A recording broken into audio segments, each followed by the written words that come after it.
educator. I'm going to say that again. Professor Dr. Greif is an Israeli historian and educator.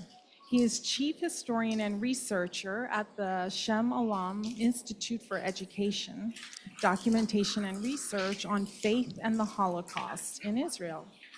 He is the chief historian and researcher at the Foundation for Holocaust Education Projects in Miami, Florida, and a senior researcher and historian at the Ono Academic College in Israel. Professor Greif is considered one of the world-renowned historian experts on the history of concentration camp and killing center at Auschwitz-Birkenau.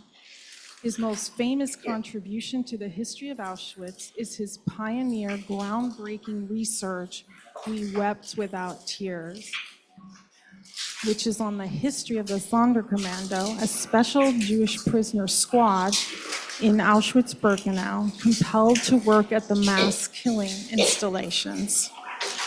So without further ado, I'd like you to welcome Professor Dr. Greif.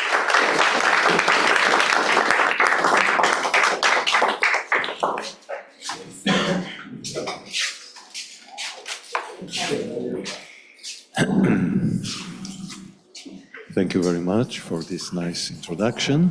Good afternoon. In Israel, it's still noon. 12:30 is still considered noon. And Shabbat Shalom.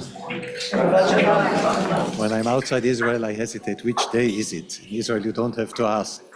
On Friday, about 3, 4, you feel the Shabbat, but not here. Today I'm going to speak about 2 killing centers, or better to say 2 hells on earth. One is more known, the concentration and extermination camp Auschwitz-Birkenau, located on former Polish territory. And the other, amazingly not enough known, is this concentration and extermination camp located on the former, so to say, independent state of Croatia or Serbia. So because it's less known and famous, let me start with this camp. But before, I would like to share with you a question that people ask me. You were researching, you were dealing with Auschwitz so many years, to be more accurate, 50 years. And how did you get to the Balkans? It was not on my agenda. So let me tell you the secret. It was about 12 years ago when I got a phone call from the Israeli Ministry of Foreign Affairs asking me to be consultant to the government of the Republic of Serbia to help them to commemorate their victims. And so I was diving into that topic and found out that there are many, many, many common denominators between Jewish faith and Serbian faith, many similarities between Auschwitz and Jasenovac. We don't have much time, but I will make some comparisons. So it's a challenge for me to research and write about Auschwitz and Jasenovac. On Auschwitz, I've published until now 4 books. The most famous is, Mrs. Warren mentioned, We Wept Without Tears. I'm now preparing volume 2 and 3 because in We Wept Without Tears, I'm including only my interviews with Israeli survivors of the Sonderkommando. Now all the others will come in turn.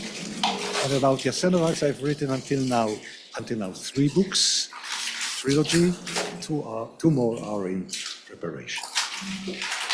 By the way, my lectures are somehow different. I prefer the questions, remarks, criticism to be heard during my lecture. So don't wait until the end. From this moment onwards, you can ask me, interfere, I will answer that. Thank you. Jasenovac was established in 1941. And the anti-Serb, anti-Jewish measures were even prior to the German final solution. Can you imagine? Half a year before Nazi Germany decided to murder all Jews wherever they are, the Croat Ustasha government decided to do the same against the Serbian population, the Roma population, and the Jewish population. Let me show you some photos.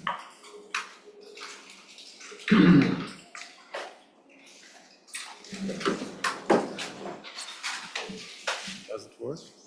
Try in.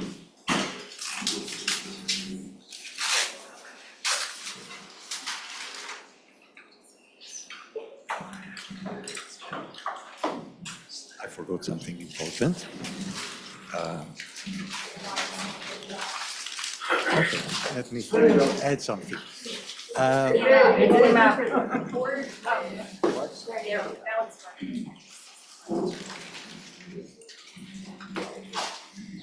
I was invited to the United States of America by the Serbian Association in order to fight against distortion of history. And this also is very similar to the fight we are conducting concerning the Holocaust.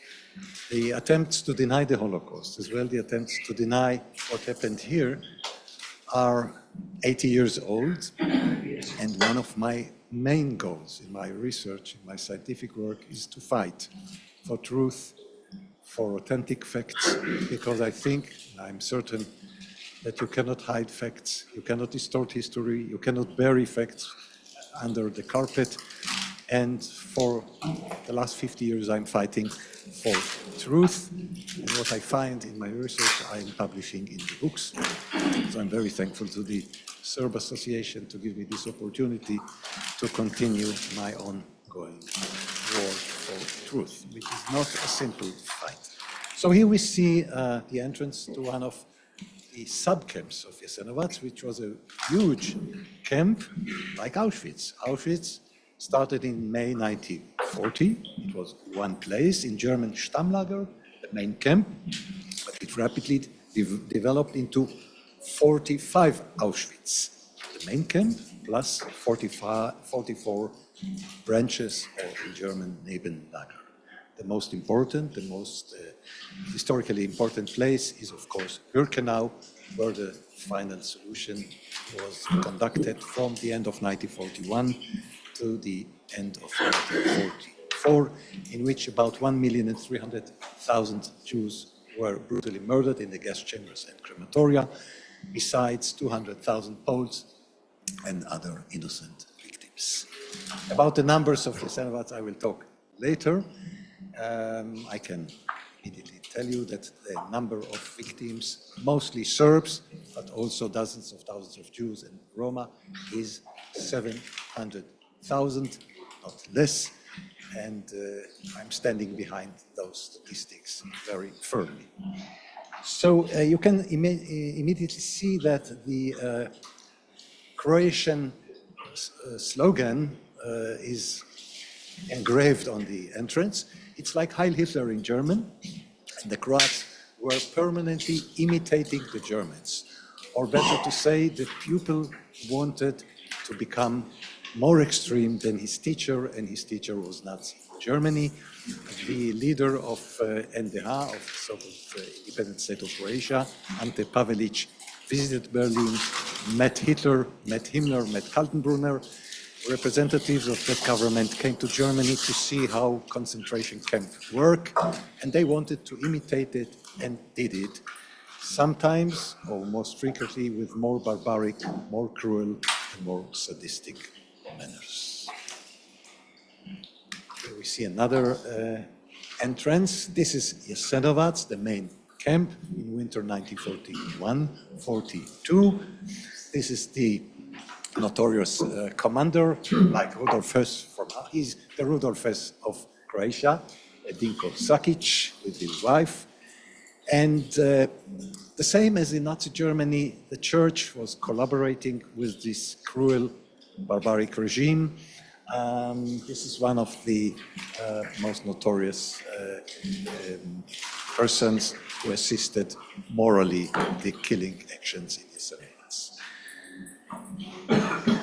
The main difference between the killers of Auschwitz and the killers of Jasenovac is the way they treated their victims.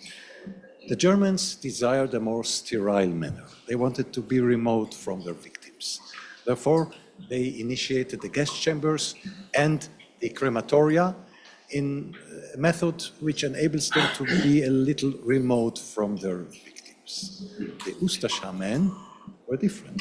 They wanted to be close to their victims, to feel the blood streaming on their body. Let me show you some photos. And another point of similarity is the greed. Nazi Germany was the biggest nation of murderers in the world, but the biggest country of robbers and thieves in the world. The Ustasha were the same. The minute the prisoners were arrested and brought to the chain of camps of Jasenovac, all the property was taken away and became the property of the killers. This is a very sad photo showing a Jewish prisoner arriving in Jasenovac. He has to give his wedding ring. It's difficult after so many years. So don't ask me what they did in order to get the ring. It's not shown here, but you can use your imagination. So their property was robbed, and the barbarity and the murderous tendencies of the Ustasha killers is shown here with this instrument, which is called in Serbian the head cutter, which was invented by the Ustasha murderers. One day there was a competition in the camp in which the winner was able to cut not less than 1,214 heads in one night, from 8 p.m. to 5 a.m. in the morning. So the Ustasha murders were extremely barbaric, extremely cruel. He doesn't like me. Professor, I have a question. Yes, yes, please. Of course. The number you cited, 700,000, that's been accepted implicitly. The consensus was it can never be determined exactly, but that's been the number that's been accepted in science for 50, 60 years, from 1945 to the 90s probably. Now the number hovers, and all of the number of Serbs has been reduced more significantly, but these revisionists, they're reducing the numbers of Jews and Roma as well to an acceptable degree. Where are they finding this new information? Is there new information, or is it just a change in the way to find it? I think that the people who are obsessively talking about numbers have bad intentions, because the numbers, important as they are not the most important thing. For me, more important is the suffering of the innocent victims in Auschwitz, in Treblinka, in Majdanek, and in Jasenovac. People who only and obsessively talk about numbers have negative and bad intentions. Don't ask me what motivates them, not goodwill. I'm standing behind this number, which was approved by the most leading historians all over the world. By the way, there was a joint commission, Croatian and Serbian, in 1946, end of 46, which came to the number of 1,400,000. This is not the right number, it's too much, but 700,000 is the number. I will fight for this number as long as I live, although I'm heavily attacked by some people who wanted to force me to change my mind. No chance, no chance. Did the Yugoslavian government and Tito intentionally decide to make this go away and not cause problems between Serbians and Croats? Exactly. This was the main policy of Tito, who wanted to unite 8 nationalities, and he buried this subject under a heavy carpet. It was his tactic, and when Yugoslavia dismantled after 1990, the truth came out. You know, you cannot hide the truth. It always comes out, and we have to deal with facts and not with legends or stories.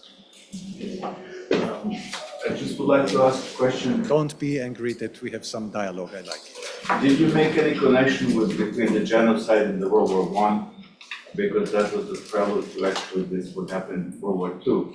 And also, I never hear about Albanian and also Bosnian Muslims. who did a huge massacre and were part of that genocide. So I think all these things should be connected. This is a huge question. Let me just answer briefly. You know, history is a big chain. You cannot take out one piece and go on. You have to refer to all the chain. Let me give you an example. Jewish people next month will celebrate Pesach. It happened 3,000 years ago and we still celebrate it. The Holocaust happened 80 years ago. We remember, but we also celebrate or mention the destruction of First Temple, Second Temple, which also happened thousands of years ago. So yes, of course, World War I and before and prior, it's one big chain. You cannot cut out one piece and go on. Everything is connected to the past and to the future. If you don't know your past, you will never be able to create a better future. So we see here the joy, the amusement of the Ustasha killers who like to be photographed with their victims, see their blood there. They like it. The Germans were more sterile, according to the famous speech of Heinrich Himmler. It was in 1943, the 2nd of October 1943, in a town called then Posen, today Poznan in Poland, where he said, almost quote, "We Germans, we will keep our hands clean. We will not make them dirty." And we see the difference. They wanted to be dirty. The Germans preferred to remain clean, sterile, not to touch the victim. There were letters that I've read or come across that were written home by members of the Einsatzgruppen that were doing the killing with bullets. And what I'm wondering is, were letters ever discovered by any of these guards home that kind of, I mean, some of those letters were almost like bragging that we're getting rid of vermin. Were any such letters also written? You know, questions sometimes remind the lecturer that he forgot to mention. And I really forgot to mention the difference between Auschwitz and what the so-called Einsatzgruppen did from June 22nd, 1941, during the so-called Barbarossa operation in the previous Soviet Union territory, in which 1,600,000 Jews were murdered, not in gas chambers, they still weren't invented, but by shooting. And we have many reports of the killers, how much they suffer. I have no mercy for them, but they complain. There were other problems. It was too slow, not quick enough. It was impersonal. No, it was personal. And they suffered seeing babies and women dying before their eyes. So they complained. And then Himmler decided to change completely the method and to make it impersonal in permanent gas chambers, permanent crematoria. This solved the problems. It was quick, it was impersonal, and it was cheap money, to save money. But did any of these By the way, we guys- see here the bodies of the murdered Serbs or Jews in Jasenovac. Months after Jasenovac was liberated, at the end of April 1945, still many corpses were swimming, so to say, in the Sava River, and people who walked there to take a walk were witnessing the many bodies of the Ustasha crime. So, do you think the Einsatzgruppen and these people in Serbia, when they were doing these personal killings, do you think they had a conscience? I'm a historian, I'm not a psychiatrist, I'm not a psychologist, so it's not in the framework of my expertise. I don't think so, but no. That's a good question. I was asked, did you ever meet a German murderer who showed any regret? I have to tell you, it's now the end of March 2025. I did not.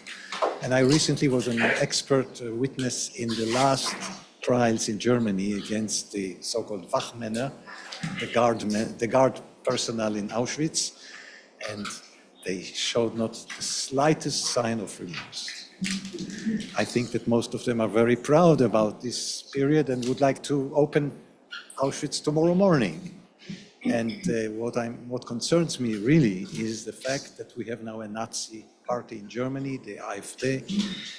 This is a Nazi party, no doubt, and God knows what will happen in Germany. By the way, there is a big, huge difference between Germany since 1949, the year in which Germany was re-established, and the state of Croatia of today. Germany explicitly stands behind its responsibility for the Holocaust. It pays money for the last survivors who get it monthly, and it helps them enormously. The Croatian government, on the other hand, doesn't show any responsibility. On the contrary, they would like to renew this time of NDH, of the so-called independent state of Croatia. Huge, huge, huge difference. No remorse, no conscience, nothing. So you can understand from what I said, what I'm thinking about this. How exactly were they, how did they get to these settlements? How were they shipped? By the way, here a photo. You know, the problem is we have limited footage or photography. Nowadays, I want to take photos, I take my cell phone. In a minute, I have 10,000 brilliant photos. At that time, it was a miracle that somebody was there with a camera, so we cannot even demonstrate the size or the dimensions of the crime. So we see here one Ustasha murderer taking out, removing the heart of its victim while still alive. Just as one example of their barbarity, cruelty, sadism. It's really heartbreaking. You can't even look at it. And they were proud to do this. And this is the same, or here cutting the head with some. Please ask. Well, but the settlements as systematic in the killings, that's like Auschwitz, so, you know, how did It was the prisoners less organized. Auschwitz, which was, as I mentioned, a huge place with 44 branches, so to say, in a minute, was an organized place. You know, there were officers, there were secretaries, mostly Jewish, educated young women, who typed with the type machines, sent telegrams to Berlin, got telegrams.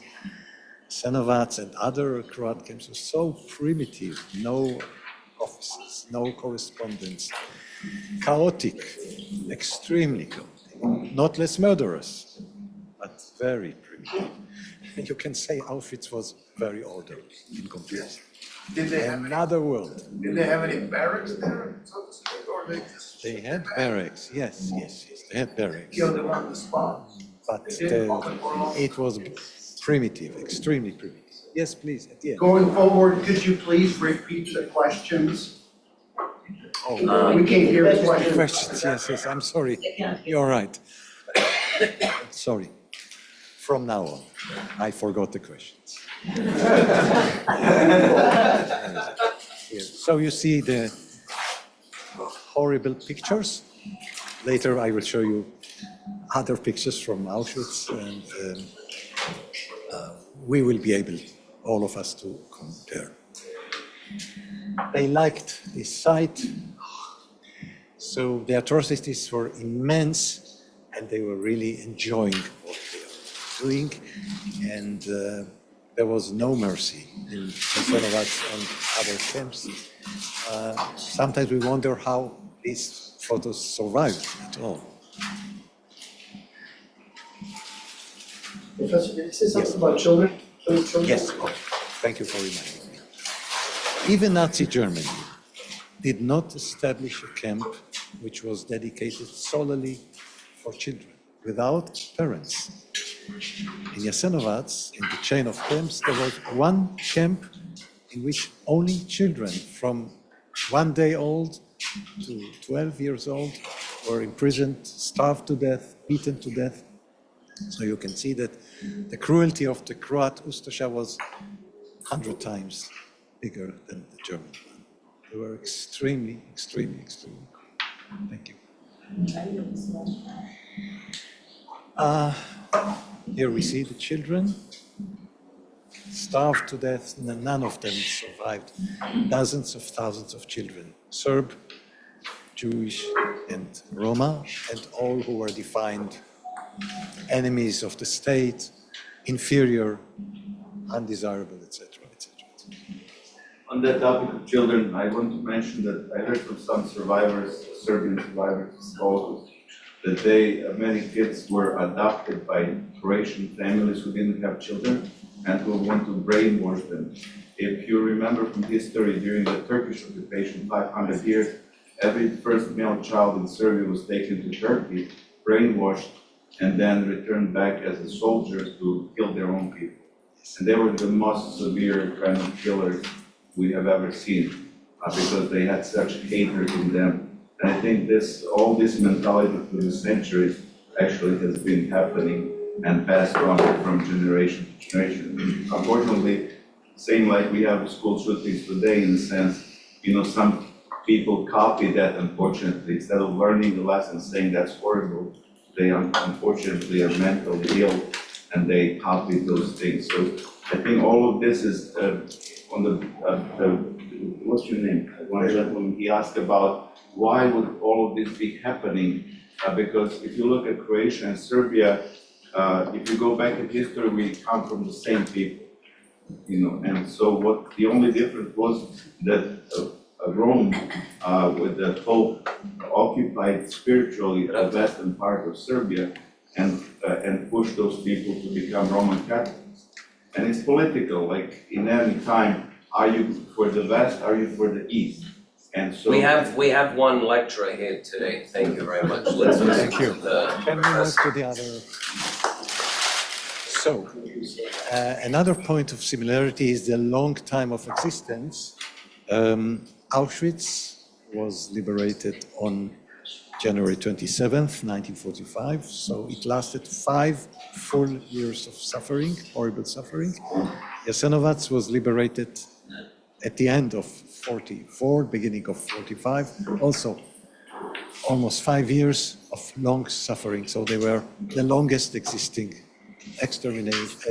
concentration and extermination camps. Let us now move to another hell on earth, or as Yechiel Dinur, survivor of Auschwitz, defined it, the other planet, a place in which all the known rules are upside down. I can do it. What we see here is an aerial photo from June 1944, where we see the two main camps of Auschwitz. This small village is where it started in 1940, spring 1940, when it was still a concentration camp in which Polish citizens were imprisoned. It's okay. Polish prisoners, it still was only a concentration and slave labor camp. Later on, at the end of 1941, it's been expanded, and one of the biggest Nebenlager or branches or sub-camps is Birkenau, the huge place which did not exist at the beginning. There were few Polish villages. Citizens had to leave, some within 15 minutes, and this camp also was not immediately an extermination camp. At the beginning, it was planned to be a huge camp for prisoners, for Soviet prisoners of war. But then the German Nazi government decided to leave the millions of prisoners where they are, to starve them to death, and needed a huge place to implement the so-called final solution, which in the meantime was decided. We do not know where and when. We suppose it was somewhere between October 1941 and November 1941. How do we know it? Because on December that year, first extermination camp, Chelmno, starts to work, to function. So somebody must have decided about it. So most probably October, November 1941. And here in Birkenau, the main murder of Jews and Poles starts at the end of 1941 and mostly from the beginning of 1942. Let me show you another aerial photo. which is 2 months older. It's August 1941. And here we can see 2 of the 4 killing centers.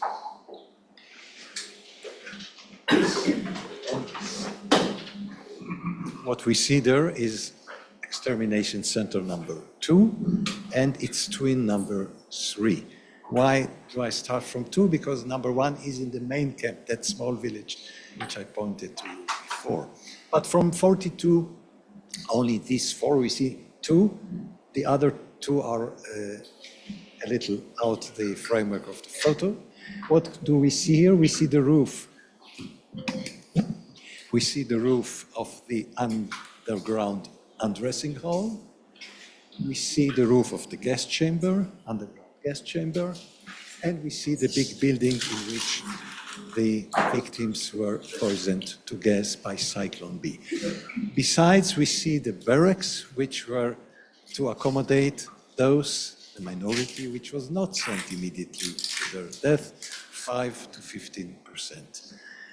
75 to 90% are being taken immediately to their death. They don't need any accommodation. We can even see Hungarian Jews which come at the time from May to September. You can see them making their last steps in this world in the direction of the killing centers. You can see them.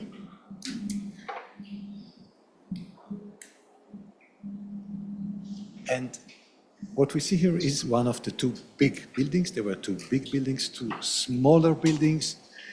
And in this framework of time, the daily rate of killing is from 10,000 minimum to 20,000 Jews in one day.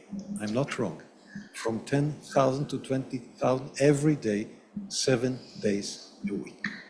Mostly Hungarian Jews, from May to September 1944. This is one of the 2 big buildings. They look innocent, so the one who is standing in front of them would never imagine that this is the last station in his lifetime.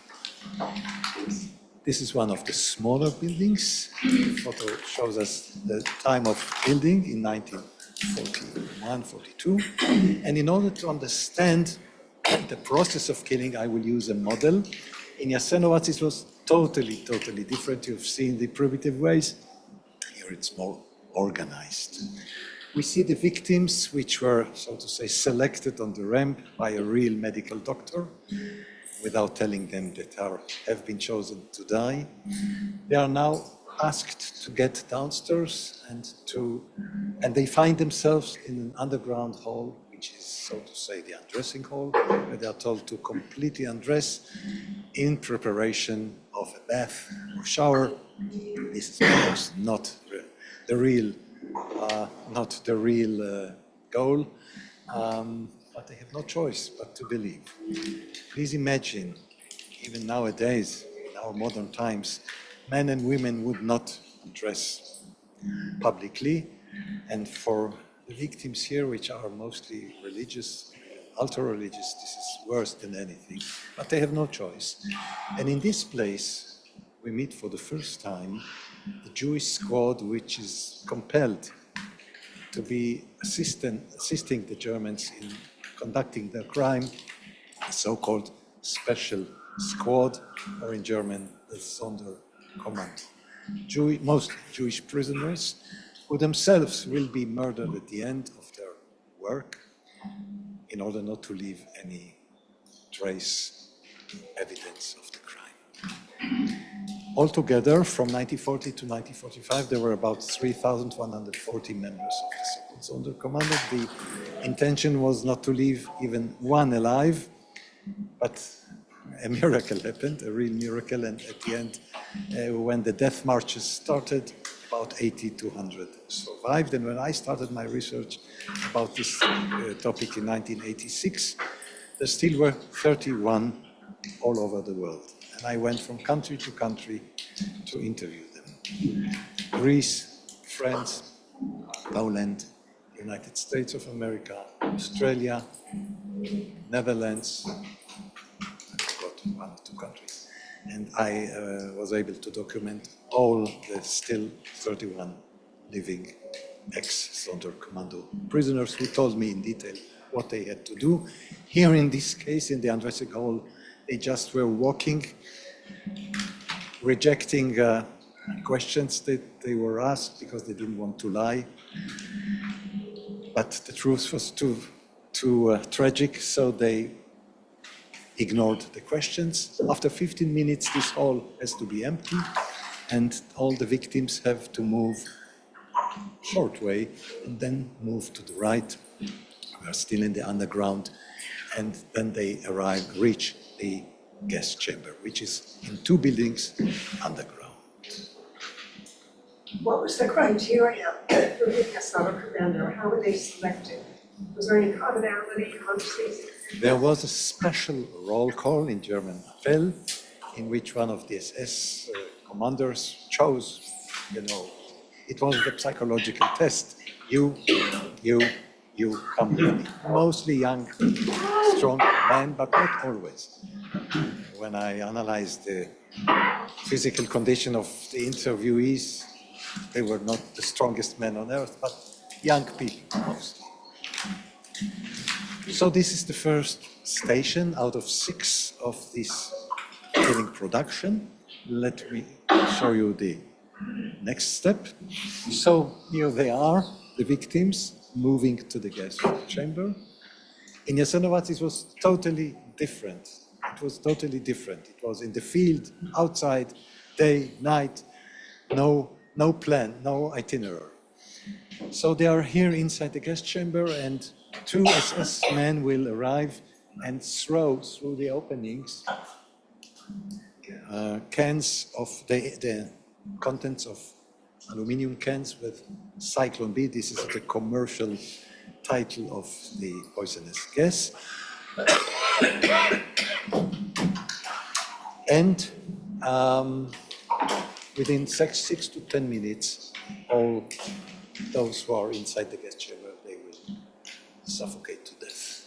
Only now, when the gas comes inside, they will realize that everything that the Germans told them before was a lie, but they have no choice. The Sonderkommando people who are still in the undressing hall report about screaming, praying to God, Shema Israel, listen God.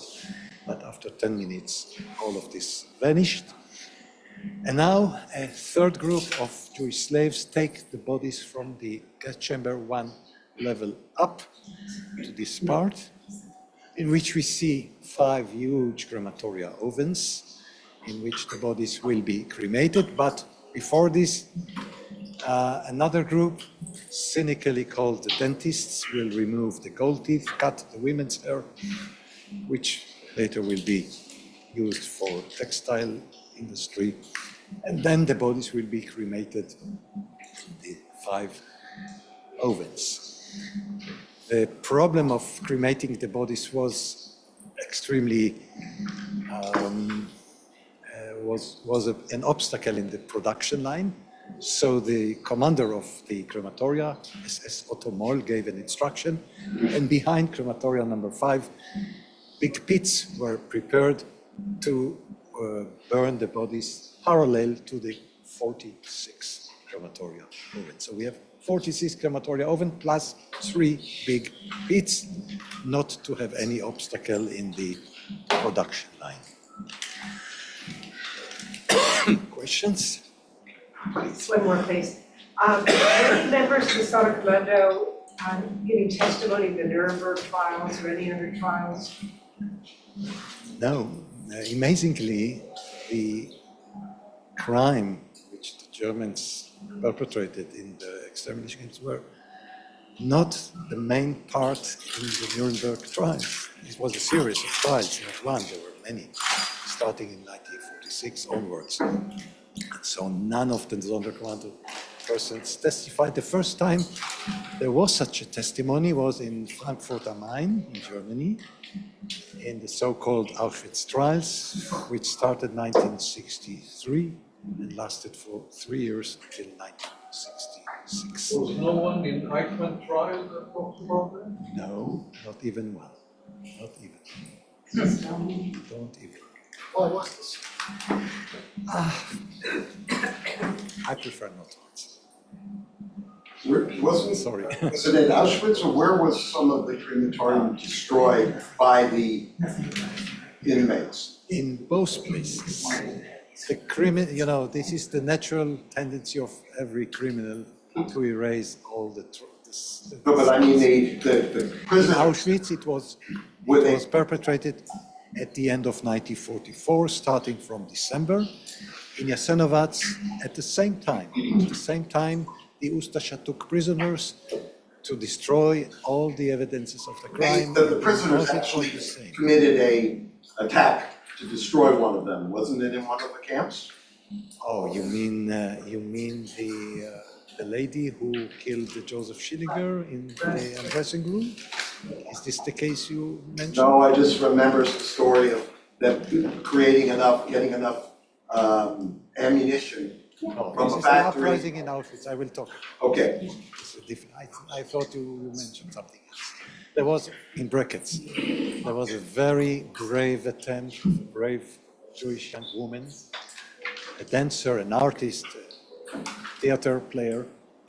She managed to kill one of the SS men who demanded that she undress completely. She refused. She was not ready to be humiliated by him. She managed to grab his pistol and she killed him.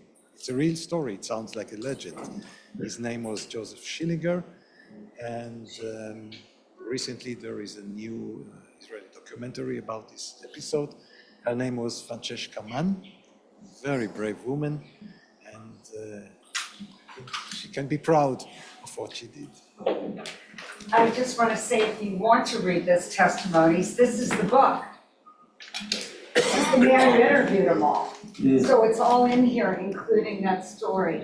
And also just one thing, I know I don't want to be the lecturer, is that our survivor, Walter Case, told of having to pull the gold out of the bodies, out of the mouth of the bodies.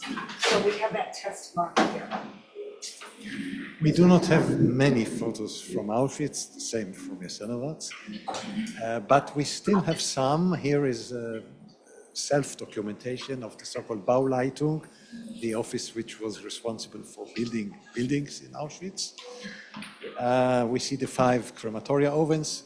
Each of them has 3 openings, so altogether 15 in one, 15 in the other, 8 in each smaller one, so altogether 46 pieces to burn bodies. One survivor of the special squad of the Sonderkommando was a professional painter, an artist. He was born in Poland. He moved to France between the 2 world wars. His name is David Oler, and he made. You see the name of the. His name is there below, right? He survived the Sonderkommando, one of the 31 I've mentioned, and between 1945 and 1948, he made hundreds of such paintings, which are like photos, very authentic. We see here the arrival on the ramp of Birkenau of a Jewish community, and this is from 1947. By the way, this aggressive reception was not usual. I can't explain why the SS guards are so aggressive on that day. Usually they wanted to show that Auschwitz is a very cultural, pleasant place. But here the reception is a little aggressive. This is one of the 2 big buildings. Please note the car which brings the Cyclone B is guised as a Red Cross car, and the electrified barbed wire. I'm often asked the proportion, 3,000 Jews and only 3 guards, but they have a gun in their hands. This is enough. And we have also to take into consideration the way in boxcars without food, without water, without drink, without food, and with no toilets. Sorry, but I have to mention it. Days and nights without toilets, so they come half dead, humiliated, hungry, and so 3 SS men can do. I have a question. About these paintings or drawings, Did he do all of them while he was there? No, after the war. After the war. After the war, but he Sure. had everything in his memory. It makes sense to do it right. In his memory. Nobody took And- photos there. The other question that I have is, you mentioned that they wanted to get rid of all evidence. On the other hand, they did take pictures and they did write down and they did take pride on everything they've done. So there is some contradictory. That's not accurate. So that's what I need you to express. The Germans, as well as the Ustascha, as every criminal, didn't want to leave any evidence of the crimes. Most photos that we have from the Holocaust time and also from Jasenovac's chain of camps are private photos. They were not initiated by the management. Okay. Private SS or Ustascha men took them to show at home, to show their wives, their family members, their parents. Look how beautiful what I've done. It's not for publication, it's not for the press, it's not for public relations, don't forget. That's important It's for information. inner private usage. Thank In you. both cases. What about the Auschwitz album? This is also a German propaganda That product. shows them. It does show in the album. It does show no crime. It shows healthy Jews from Hungary just arrived in good condition in comparison to the hundreds of thousands which came from Poland, for instance, which are half dead. Jews from Hungary came almost from their homes, so they look good. No wonder that they could look. They're well fed. They are healthy. This is a propaganda product made by two SS photographers and does not contradict what we have just mentioned. There's some pictures, mass killings, like by the Einsatzgruppen. You show them with all the machine guns and all that, actually executing. Private photos. Oh, private? Private. Even the most famous film, which documents the killing at Liepaja on the beach of the Baltic Sea, is a private film by a Navy soldier who did it for himself, not to publish it in New York Times. Have a look. I'm sorry, I have to show you this. This is not imagination. I would like to tell you that this is imagination. It is not. It's the Otomol, the commander of the crematoria, who liked to throw Jewish babies who were still alive into the big pit, which he himself initiated behind Crematoria 5, you remember. And especially he was amused when the mothers was there and he shot them after their babies were burned alive in the pit. So the German cruelty is not less than the Ustascha cruelty, but in some different ways. This is the undressing hall. First, the women came inside. After 5 to 10 minutes, the men joined them. They all had to undress completely. It was a shock for them. They are not used to this. And the only photo, the only drawing which comes from the imagination of David Oller, the painter, is inside the gas chamber. If he would go inside, he wouldn't survive. So this is the only of the series of paintings he did which he was not there personally. The last prayers, the last screams, Shema Israel, listen God. And this he imagined from his mind. He heard the screamings, but he didn't see it from himself. And finally, yes, the primitive way in this is similar to what happened in Jasenovac, the pulling out of the bodies of the dead victims, very primitive. And when I asked the 31 interviewees, what did you feel when you took such a body? They all told me, for us, it wasn't anymore a woman, it was like a table, like a chair. The baby was not a baby. So both murderers in both places lost any sense of human feelings, human mercy. They didn't feel anything. They were like robots, like living machines. The so-called dentists and hair cutter, David Oller, 1946. And this is the cremation hall. In Jasenovac, we did not have this. The bodies were just thrown away into the river and other pits. The Sonderkommando prisoners pushing the corpse into the ovens. And we see in the background the elevator which carries the bodies from the underground. Questions? I just want to mention something. There was a good series. Just a minute, sorry. The final stage, the final station, crushing the bodies to little pieces to throw them later into the surrounding river, the Sola, the Vistula, not to leave any evidence. So on one hand, it sounds contradicting. On one hand, the passion of both murderers to kill as many victims as possible, but on the other hand, the tendency not to leave any evidence. Yeah, I don't know if you saw this a few years, some years ago, maybe 30 years ago. There was a good series of PBS called Shoah by this French director. Lord Landsman, yes. Yeah, and in that, he interviewed one of the One Sonderkommando, Philip Müller, he was originally from Prague, the Czech Republic. He died 10 years ago in Germany, in Mannheim, guy Germany. really had a hard time. Yes, please. So you said that the Germans wanted to be more sterile and hands-off. Remote control. What Yes. then was the main purpose of the tattoos? Oh, this is a different aspect. The worst fear of the Germans on one hand and the Ustascha murders was the disappearance of prisoners. This was the worst. They didn't want the world to know about the atrocities which they perpetrate. For this purpose, they have towers, patrols, dogs, any measure to prevent you from escaping. And so the tattoo was an early measure to identify a prisoner in case he succeeds to escape the camp. So you see it, obviously.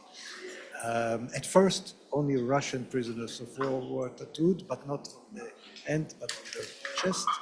Later on, they did it to all prisoners, Jews and non-Jews, on the left arm. In Jasenovac, there was no such system. So there are similarities and there are many differences. Could you describe the process, how these photographs and paintings are ultimately reclaimed and make their way to, I assume, Shem and Washington Museum?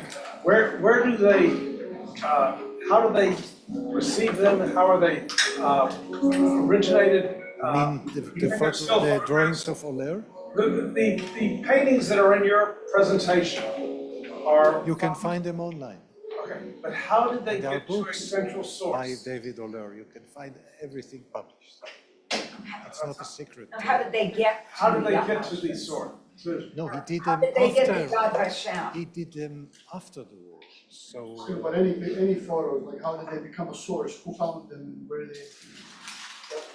the painter survived the Sonderkommando, and after the war, he was free to send them any place. Do you believe there It's are not a still, secret material. do you believe there are still paintings and photographs that have not been revealed that are... Absolutely, you know. There is a big similarity between archaeology and history. They are like twin sciences. We find in Jerusalem nowadays, we found 2 weeks ago, remnants of the first temple, 3,000 years ago. So there is no reason why we shouldn't find more diaries, more documents, more photos from the time of the Holocaust, which was only 80 years ago. That's nothing. Absolutely, yes, I'm sure. We still miss a main document in which Himmler, Kaltenbrunner, maybe Hitler, we are not sure, decided to start the so-called final solution. We don't have any document yet. Maybe there wasn't, but it's very possible that one day somebody will find it. Some archives or underground or God knows where. Archaeology and history are twin sciences. They go together. Crashing the bones and Again, Otomol with the babies. I'm sorry that I have to show you this horrible, horrible photo. David Oler had to paint the SS cards to get more food, so he did it. He's very talented, very gifted. And let us now talk about resistance. In both camps there was resistance. In Jasenovac it was more difficult because of the cruelty of the guards, because of the heavy conditions. In Auschwitz there was more room for attempts of resistance. Here is one example. This is a clandestine photo made by one of the Sonderkommando prisoners in spring 1944. What we see here is naked Jewish women. Let me show you in bigger detail. Jewish women who are about to enter one step to guest chamber number 5. It will take minutes, and then they will look like this. These are the same women which you have just seen outside, dead. They were suffocated, and the Sonderkommando prisoners take the bodies and throw them not into the ovens because they are full, to the pits which Otomol initiated behind crematoria 5. This is one of 7 clandestine photos which were smuggled outside Auschwitz in order to warn Hungarian Jews, don't come if you can escape, hide, anything. Auschwitz is not what the Germans told you. It's a place of death. Unfortunately, this brave attempt failed. The photos never reached Hungary. The last station was Bratislava, capital of Slovakia, because of many obstacles. Here we see the window through which these clandestine photos were made with the Sonderkommando prisoners. And when we talk about uprising, we have to mention Róża Robota, a young Jewish brave woman who organized some of her comrades to smuggle explosives. One of her friends was Alla Gertner, the other was Ina Safirstein, and others. And on October 7th, 1944, after the massacre of Hamas last year, this date becomes significant. October 7th, on one hand, the uprising in Auschwitz, on the second, this delayed Holocaust in Israel. Anywhere, the uprising took 5 to 6 hours. 3 SS men were killed during that uprising. We see their names in that SS document. And the so-called scrolls of Auschwitz, the secret texts which prisoners of the Sonderkommando made, speak and describe the preparations for this brave uprising. After the Holocaust, we blamed ourselves of being passive, not active enough.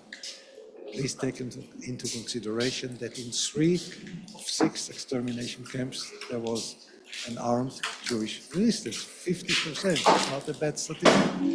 Auschwitz was the last one. The first one was in Treblinka on August 2nd, 1943. The second uprising was 2 months later on October 14th in Sobibor. And the third and last one on October 7th, 1944 in Auschwitz. In Jasenovac on April 22nd, 1944, some 1,000 prisoners tried to break out to escape the camp. They failed because they had no help from any other source. And many of them paid with their life. It was a very brave attempt to put an end to this hell on earth called Jasenovac. So these are the so-called scrolls of Auschwitz, written mostly in Yiddish and Polish. And please look, it's very funny, not funny, it's interesting. This is the handwriting of Zalman Gadowski, who did not survive the uprising. He asks the person who will find his text to bring it to New York, to Family Joffe on 27th East Broadway. He has some relatives there. So this is his last wish, not to forget him, to be remembered. How much time do we still have? Just a few minutes. Few minutes. Please. Thank you, sir, for this presentation and for this lecture that you've been giving us today. I have a question, how we can fight the revisionism and travesty that is widespread for Serbs in Serbian case and in Jewish case. And I will make a parallel between terrorists from Gaza who were attacking Jewish people in Europe. They started last year, and then with Srebrenica in Republika Srpska today, if you can make us these parallels, how they're, lowering the numbers of the victims and what we can do to fight that.